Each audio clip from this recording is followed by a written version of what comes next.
And finally, the avant-garde is passé because there has developed a large and growing public that no longer responds with anger to difficult art, and while not eager for it, is at least permissive.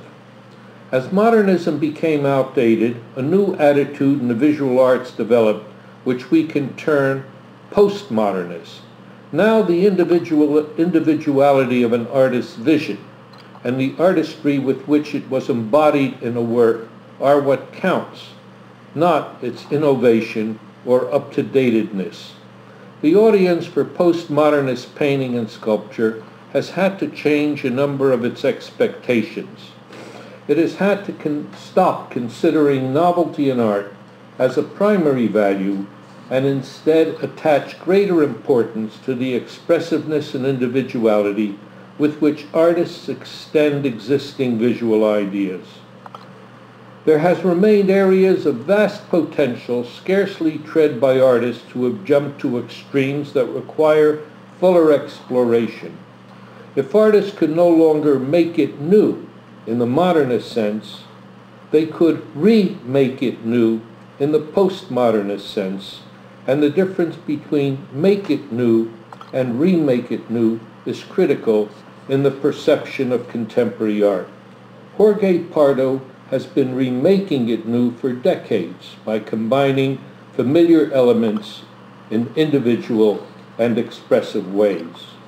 Among the boundaries of art to which modernist artists pushed were the perimeters where art could be taken or mistaken for non-art on the one hand, and on the other, where it broke down the barriers among the arts. Pardo has done both. His creations often look like the real things on the one hand, and on the other he works on the edge of art, interior design, and architecture, literally demolishing the barriers among them. Moreover, if art was supposed to be non-functional, as many of us grew up thinking it had to be, then Pardo has made it functional. To be sure, he has created conventional paintings and sculptures, but even in these works it is not clear where his art ends and life begins. In pushing to the limits, Pardo resumes the modernist enterprise, except that the components of his work are familiar and hence postmodernist. What strikes me most about Pardo's furniture as art, interior design as art, and architecture as art, apart from their qualities as art, is the way they tread the line between modernism and postmodernism back and forth, and using this as one of his artistic strategies.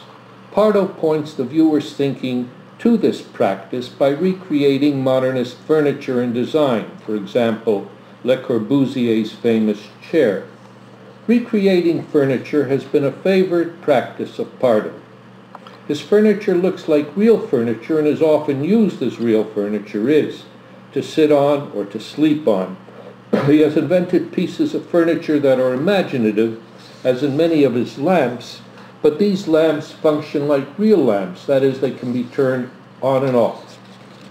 However, many of Pardo's artistic creations of commonplace objects are appropriations of real objects and artifacts or look like them, and I would like to stress the term appropriation. Marcel Duchamp was the first to present everyday objects like urinals as art, because these ready-mades, as he called his appropriations, were original or brand new in the context of art. They were modernist.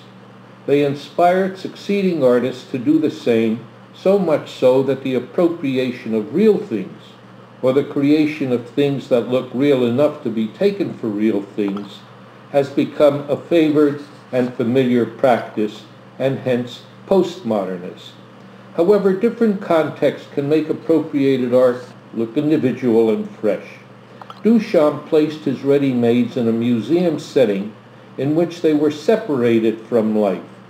Unlike Duchamp, Pardo put much of his art outside of the museum in the everyday world, in real houses, for example, or he has had real houses built as his art, and he has put other of his works of art in them. As Bonnie Clearwater has commented, the location provides the framing and context for the understanding and response to Pardo's work. Moreover, unlike Duchamp's ready-mades, Pardo uses beautiful materials and exquisite craftsmanship to alter or reproduce objects that typically do not warrant such attention. Context is critical to the way Pardo remakes his art new. As Bonnie Clearwater has observed, he began his career with an exhibition in a gallery occupying a house that served as his home, and proceeded to the exhibition in a gallery that was a former residential garage. Then he had a house built, which was part of the work of art, the exhibition and the context for what he put in it. After the show closed, the house as work of art became his home, where he continues to live with his wife and daughter. Pardo has also redesigned the lobby, first floor gallery, and bookstore for the Dia Foundation in New York City. In combining familiar elements in individual ways, Pardo has used a collage aesthetic. Collage is a modernist invention, having been invented by Picasso and Braque around 1912, but it has become a primary technique used by postmodernist artists like Pardo. If all artistic options are known, as I said, then postmodern artists can mix familiar elements in fresh and individual ways. Pardo's works do not look like any collages that we know of, particularly his room-sized installations in which the components, walls, furniture, decorations, and fixtures are combined collage-like in personal and unexpected ways. Collage generally leads to fragmented and unintegrated images which do not add up to a coherent and integrated whole. In contrast, Pardo's room-size installations are uniform. If the way in which he creates and combines the components of his work is personal, the content of his installations is also social. Pardo has his finger on the pulse of how Americans live today and what their built environment looks like and how the one affects the other. This is particularly clear in the work Pardo created for the Museum of Contemporary Art in North Miami, in which each of the galleries was turned into a prototypically American room.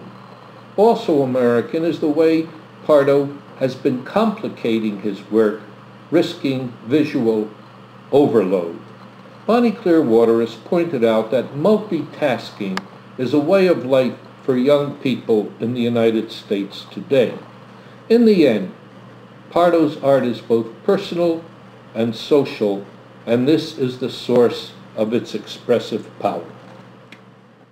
I'd like to thank you, Irvin. That was a really thorough look at Jorge's practice and also questioning contemporary art. I'd like now to bring all this Skype session together and thank, first of all, the Irish Museum of Modern Art and its director, Enrique Honcosa. We are honoured to be exploring new pathways in catalogue innovation in this Jorge Pardo exhibition.